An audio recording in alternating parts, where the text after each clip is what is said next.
Bah moi c'est Fabien, je fais du scrapping depuis très très longtemps, j'adore ça. J'ai commencé par essayer de trouver comment fonctionnaient tous ces systèmes de proxy et comment décortiquer les systèmes anti-bot. Donc je vais vous montrer un petit peu comment on peut faire ça. Moi je bosse à plein temps sur un outil open source qui est gratuit, qui s'appelle Scrapoxy. Ne me demandez pas comment j'en vis, je ne sais pas encore. Voilà. Et puis je vais vous montrer comment ça marche et comment on plug tout ça et comment on bypass certaines protections avec. Mais avant ça, j'aimerais vous raconter une petite histoire sur ce talk. Voilà, je vais vous raconter l'histoire d'Isabella. Donc Isabella, elle est super intelligente, elle est en dernière année d'école d'ingénieur et en fait, elle adore voyager. Et tous les ans, ce qu'elle fait, elle se balade pendant un mois entier dans un pays qu'elle choisit au hasard. Sauf que il y a un petit problème là-dedans. Chaque fois qu'elle veut aller dans un pays, en fait, ça lui prend toute son année en préparation pour pouvoir faire ça. Sauf que elle se demande pourquoi aujourd'hui, dans un monde avec de l'AI, avec plein d'outils, ça n'existe pas. Un truc qui va vous organiser tout ça, qui va vous préparer tout ça, vous choisir les hôtels en fonction des avis, le trajet, etc. Donc, elle cherche ce genre de choses, mais elle ne le trouve pas. Donc, elle s'est dit, bah, je vais créer ça. C'est peut-être quelque chose à faire. Sauf qu'il y a quelque chose qu'elle sait, c'est que pour créer ce type de produit, elle va avoir besoin de beaucoup de données. Et ces données, évidemment, comme on fait des AI et qu'il faut que je place le mot-clé AI, voilà, ça va entraîner un large language model pour faire tout ça. Sauf que il y a aussi une chose importante qu'elle veut regarder quand elle va démarrer son business. Elle veut pas pouvoir être bloquée plus tard, donc elle va regarder toute la partie légale. Est-ce qu'elle peut récupérer les données? Voilà. Donc il faut, avant de collecter des données, vous voulez pas être bloqué si votre produit marche. Donc il faut voir si vous pouvez aller plus loin. La première chose à savoir, c'est est-ce que le site en face, vous allez le surcharger? Donc, est-ce que vous faites trop de requêtes trop rapidement? Voilà. Donc, en gros, ça fait un DDoS. Donc, il faut éviter de faire ce genre de choses. Ensuite, elle s'assure qu'elle ne va pas récupérer en fait de données privées. Elle va récupérer que des données publiques, par exemple les revues de manière anonyme sur des sites, mais elle ne va pas récupérer le nom, le prénom, ce genre d'informations. Ensuite, évidemment, elle ne va pas se loguer sur le site. Donc, elle va pas accepter les termes and conditions du site. Sinon, derrière, elle va accepter un contrat et elle va être liée par ce contrat. Donc, si elle a rempli tout ça, Isabella, elle va pouvoir effectivement récupérer les données. C'est bon pour vous? Bon. Alors, ce que je vous propose, c'est de vous montrer le petit site qu'elle va scraper, qui s'appelle trekireview.com. Hop là. Est-ce que quelqu'un connaît ce site? Non, ça tombe bien, c'est juste fait pour l'exemple. Donc, Trek Review, c'est globalement un site où vous avez toutes les listes d'hôtels pour une ville. Si vous voulez visiter une ville, par exemple, si Isabella veut visiter Paris, elle a juste à cliquer sur Search et derrière, elle va avoir par exemple 50 hôtels. Et si elle clique sur un hôtel, elle va avoir toutes les informations pour un hôtel. Par exemple, elle va avoir ici le nom, les contacts, l'endroit, la description de l'hôtel, et elle va aussi avoir les reviews. C'est ce qui l'intéresse, parce qu'effectivement, en analysant les reviews, en les passant dans un LLM, vous avez à peu près ce que pensent les clients d'un hôtel. Ça marche super bien avec Airbnb, c'est la folie ce truc-là. Donc si on regarde un petit peu de plus près, ce que je vous propose, c'est de revenir au début et de comprendre comment le site il est fait pour pouvoir récupérer les données. Alors il y a aussi une chose hyper importante sur ce site, il y a plein de protections qui ont été mises, donc à différents niveaux que vous voyez là, et Isabella va devoir tout au long de la présentation les défoncer. Soyons clairs. Donc si on ouvre l'inspecteur de Chrome, voilà, juste pour que vous voyez, je pense que vous savez comment ça marche un site web. Je vais sur le Network Inspector, je filtre sur les documents, je clique sur Preserve Log.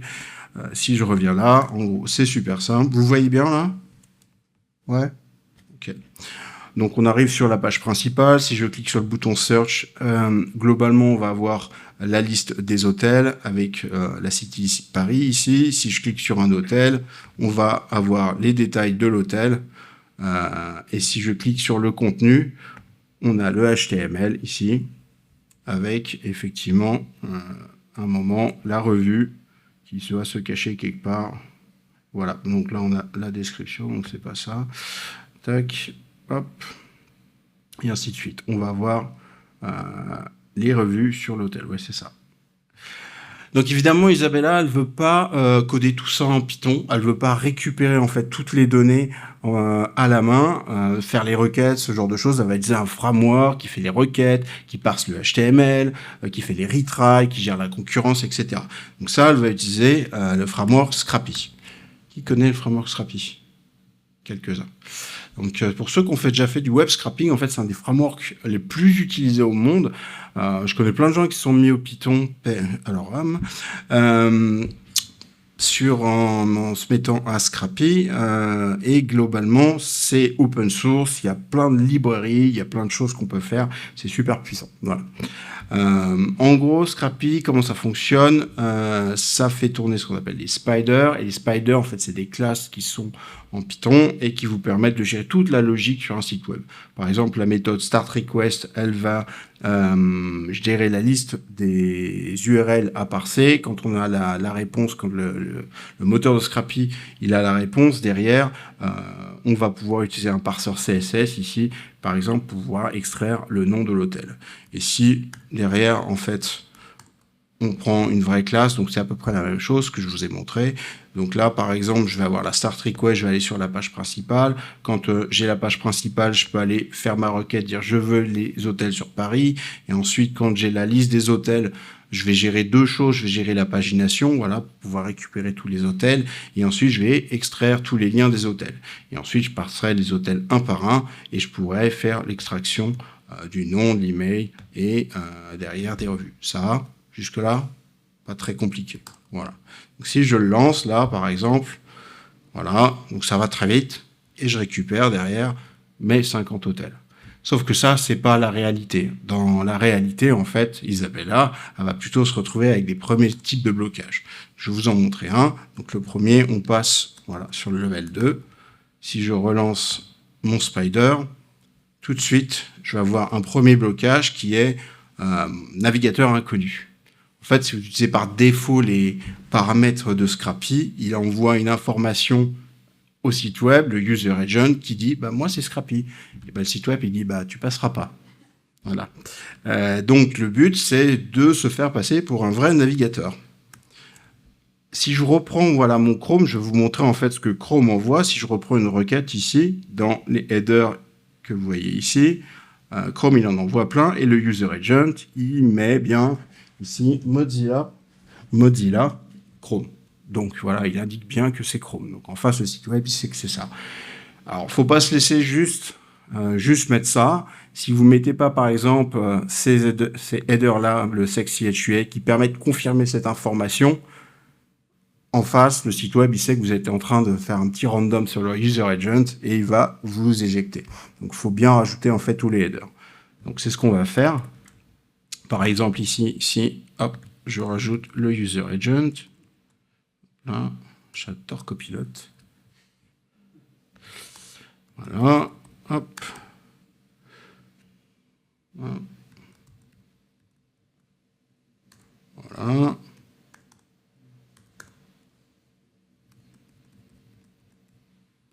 Par exemple, le plateforme aussi. Et si je relance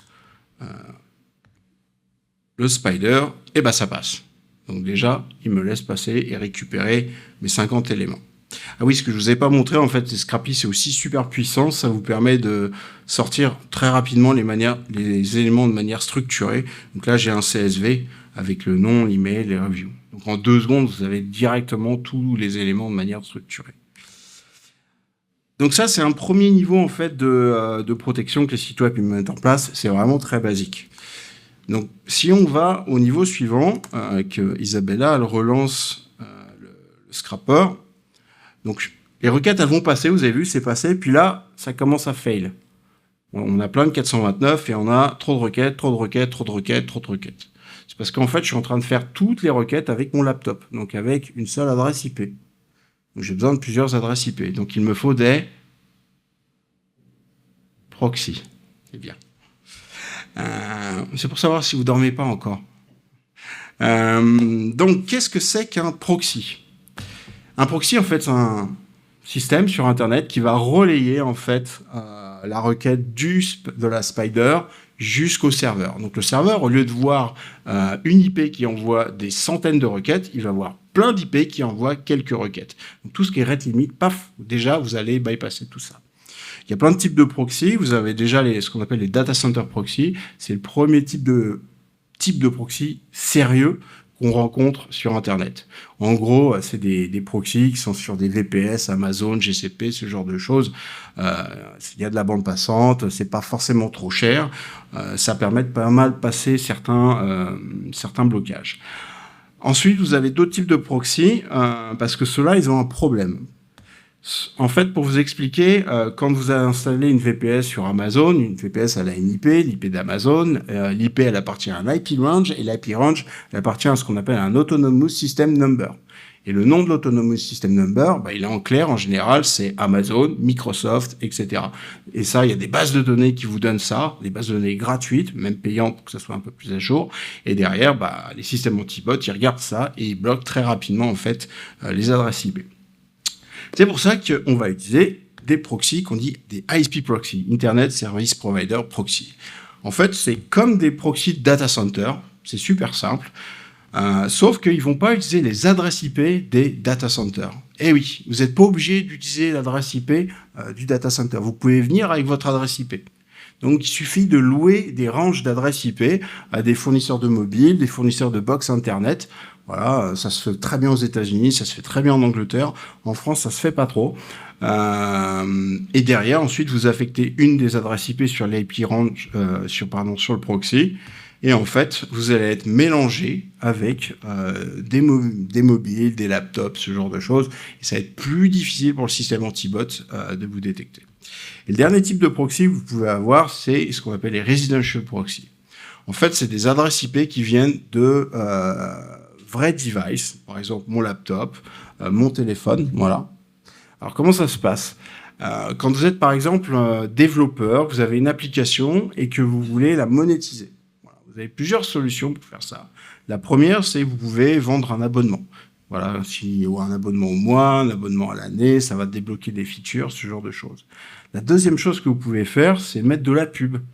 Une app en bas ou une vidéo qui bloque tant qu'on l'a pas regardé, puis ensuite ça va débloquer ce genre de choses. Duolingo, par exemple, voilà. Ou vous pouvez faire un autre truc qui est de partager la bande passante de l'appareil, avec l'accord de l'utilisateur évidemment, mais il y a des petites cases à cocher, ce genre de choses. Et c'est de là qu'en fait les adresses IP résidentielles viennent. Alors ce que je vous propose, c'est de vous montrer comment on plug tout ça avec Scrapoxy. Ça vous va? Ouais. Allez. Alors Scrapoxy, c'est pas très compliqué à démarrer.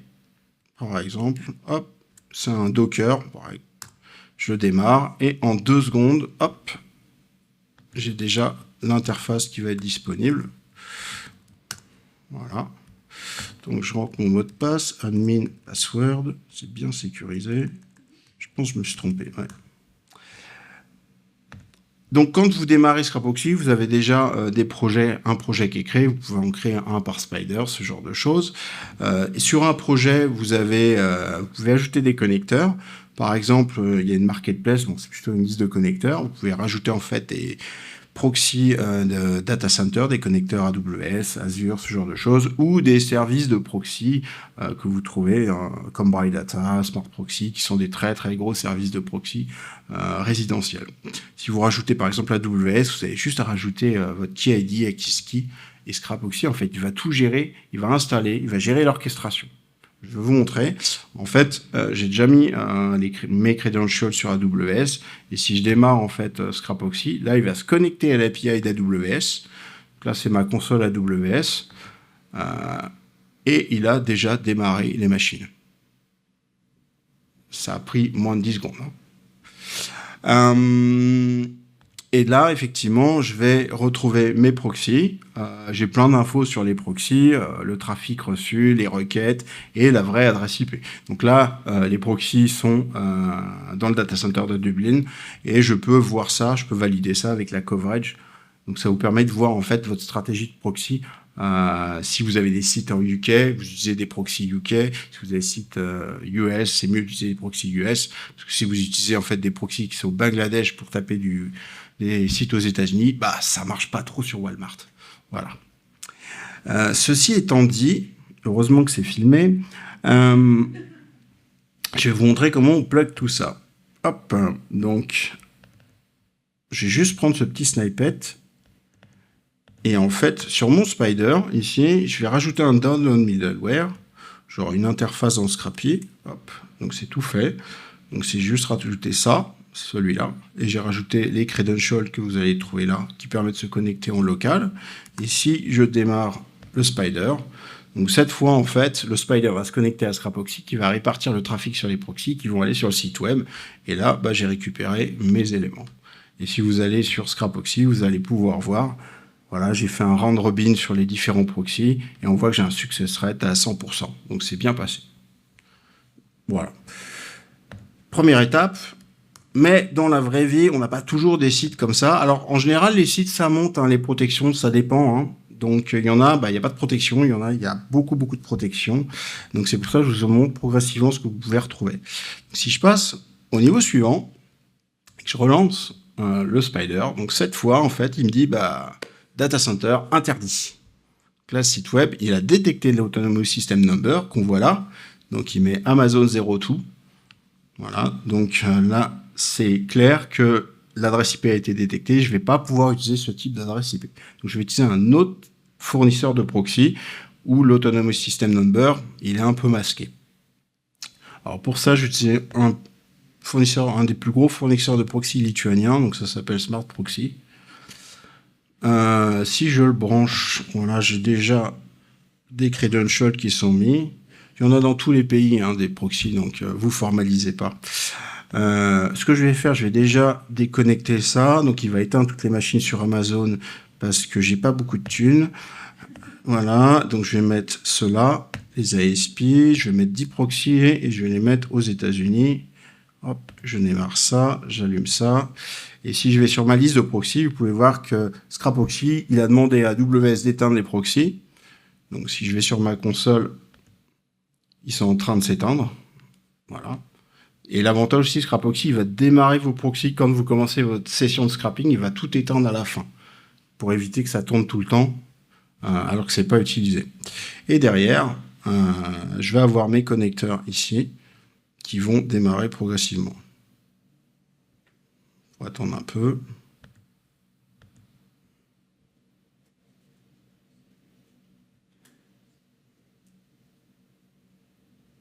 Bon, je vais juste peut-être éteindre.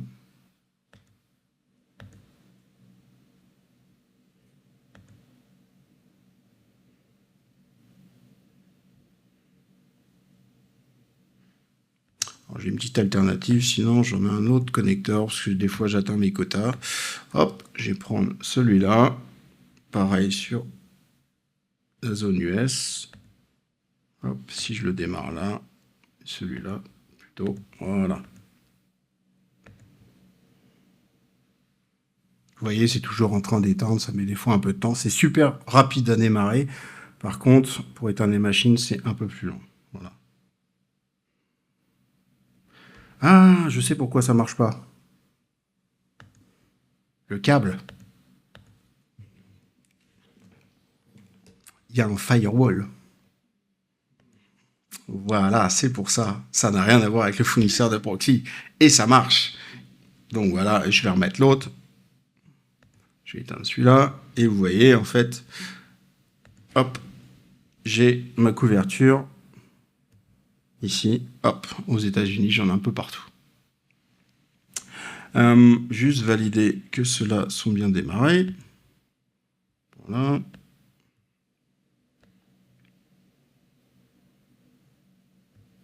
Alors l'avantage de Scrapoxy, c'est qu'il va gérer des systèmes instables en face de vous et il va s'adapter un petit peu comme Kubernetes. Il prend un état et en fait, il le met à jour.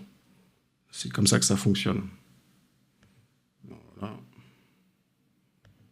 Faut que ça passe là. Voilà, c'est bon, c'est parti. Bon, on va essayer avec celui-là. Alors maintenant, si je relance A priori... Ah non, j'ai un problème réseau, là. Vous m'en voulez pas, hein. Je vérifie que le réseau, il passe bien. Bon, il passe bien.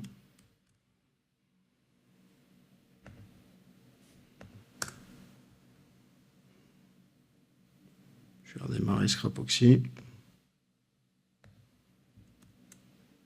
Normalement, vous l'installez sur des serveurs, donc c'est assez stable, mais là, sur une connexion de conférence, ça dépend.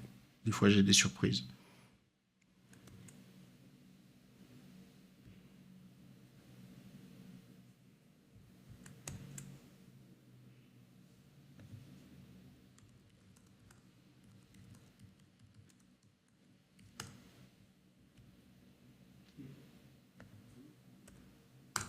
Voilà. C'est mieux. Donc, ils sont tous là, les proxys. Hop. Et si je redémarre maintenant, voilà, ma récupération de données. Et donc là, j'ai que les 200. Et je me récupère tous les hôtels. Donc, je suis passé par Scrapoxy qui est allé sur les États-Unis. J'ai récupéré toutes les informations ici. Parfait. Donc maintenant, ce que je vous propose, c'est de vous montrer un autre système d'antibot qu'on peut retrouver, qui est plus sur les protections commerciales des sites web de e-commerce, ce genre de choses. Donc par exemple, si je démarre, ça, c'est ce que Isabella elle peut retrouver. Tout de suite, là, vous avez vu, à la première requête, le système dit bah, pas de fingerprint. Qu'est-ce que ça veut dire, ça? Si je reviens sur le site Tricky Review, ici, ce que je vais faire, c'est que je ne vais pas filtrer sur les points doc, je vais filtrer sur toutes les requêtes et je vais aller sur le niveau 6 qu'on est en train d'essayer de récupérer. Ce que vous pouvez voir là, donc le browser, il récupère plein d'informations, du CSS, du HTML, etc. Sauf que il fait pas que ça. Ici, on a plein de requêtes get, mais aussi on a des requêtes post. On en a là, et vous voyez, il y en a encore une. Donc en fait, on est en train d'envoyer à intervalles réguliers de l'information au serveur. Voilà, on est encore en train d'envoyer. Par exemple, là, c'est toutes les 10 secondes. On va aller voir ce qu'on est en train d'envoyer. Par exemple, si je vais sur la payload, on est en train d'envoyer la time zone, le user region et la plateforme. Donc, le browser, il exécute du JavaScript et il l'envoie au serveur. C'est ce qu'on appelle la fingerprint. Sauf que quand vous utilisez Scrappy, vous n'exécutez pas de JavaScript. Donc là, il va falloir aller un petit peu plus loin. Il va falloir que Scrappy puisse démarrer un browser pour exécuter du JavaScript. Et pour ça, on va utiliser un plugin. On va utiliser en fait le framework Playwright. Qui connaît Playwright? C'est bien. Donc ça ne sert pas qu'à faire du test end-to-end. Donc Playwright, comme tous les frameworks end-to-end, on peut utiliser Puppeteer, on peut utiliser Selenium, vous pouvez l'utiliser pour faire du scrapping. Et d'ailleurs, c'est largement utilisé pour faire ça. L'avantage, c'est que vous allez pouvoir démarrer du Chrome, du Firefox, l'Edge, vous pouvez exécuter du JavaScript, c'est open source et c'est maintenu par des grosses boîtes. Donc, ce qu'on va faire, c'est qu'on va le plugger à Scrappy. Alors, j'ai un petit script, c'est à peu près le même, je vais vous montrer. Donc, c'est le même spider. Là où vous allez retrouver la requête start, on va aller sur la home page, ensuite on va lister en fait les hôtels. Quand on a la liste des hôtels, on va faire la pagination, la liste des hôtels, et derrière on va extraire le nom, l'email, le review. La seule différence qu'on va avoir, c'est la manière de télécharger. C'est ce qu'on appelle le download handler dans Scrappy. Au lieu d'utiliser le truc par défaut, où globalement on va faire juste des requêtes HTTP, là on va dire passe par Chrome pour aller récupérer la page. Donc là, c'est ce qu'il va faire. Donc, si je le lance, globalement, Scrappy, il va dire à Playwright, démarre Chrome. Chrome va s'ouvrir. Derrière, donc Chrome se connecte sur la page principale, exécute le JavaScript, l'envoie au serveur. Le serveur a la fingerprint, donc tout passe. Et là, je peux récupérer, en fait, les différentes pages. Donc là, je vous le montre, c'est en ce qu'on appelle en mode headful, mais bien sûr, on peut le faire en mode headless, ça tourne dans un Docker. Donc ça simule un navigateur, etc. C'est exactement comme vous faites vos tests end-to-end, sauf sur des millions de pages. Voilà. Donc ça tourne. C'est un peu plus lent, mais en fait, pas tant que ça, parce que si vous configurez bien, c'est assez rapide derrière, et puis vous pouvez automatiser plein de choses. et derrière, bah, vous récupérez voilà, vos éléments. Donc ça, c'est bien joli, mais dans la réalité, c'est pas totalement ça. Si je passe au niveau suivant, en fait, vous allez voir, en fait, cette fingerprint, on en fait quelque chose. Là, par exemple, donc, Scrappy demande à Playwright de démarrer Chrome, ça démarre Chrome, ça se connecte sur la homepage, ça récupère la fingerprint, ça la envoie au serveur, et là, le serveur dit accès refusé. Parce qu'en fait, la fingerprint, on va quand même l'utiliser. Le serveur, il va l'utiliser. Les systèmes anti-bot, ils vont pas utiliser, par exemple, 3 éléments. Ils vont utiliser 100, 200 signaux, ce genre de choses. Derrière, par exemple, ils vont vérifier la time zone. Ils vont vérifier la time zone du navigateur avec la time zone de l'IP. Souvenez-vous, on utilisait les IP aux États-Unis. Là, on a globalement 7 heures de différence entre la time zone. C'est assez bizarre. Vous pouvez utiliser un VPN. C'est pas forcément pour ça que ça va vous bloquer. Alors là, c'est réglé au maximum, donc ça bloque.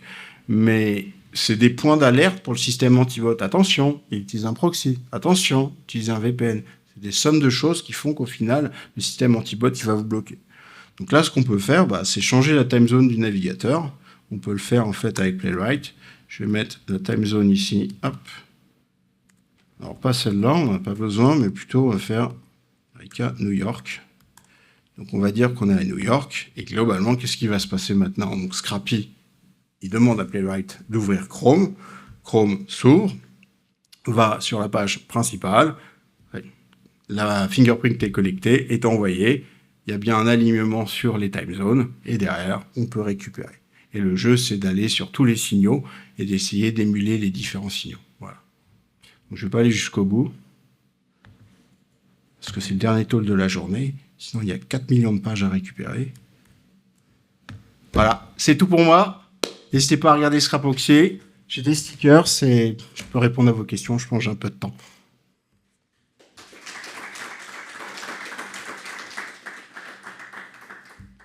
Ouais. On est à une époque de merde où sur tous les sites, on se tape justement les captcha de Cloudflare alors qu'on est des humains. Du coup, comment on fait Scrapoxy quand le site est derrière Cloudflare et protégé par la nouvelle truc à la mode de chez Cloudflare?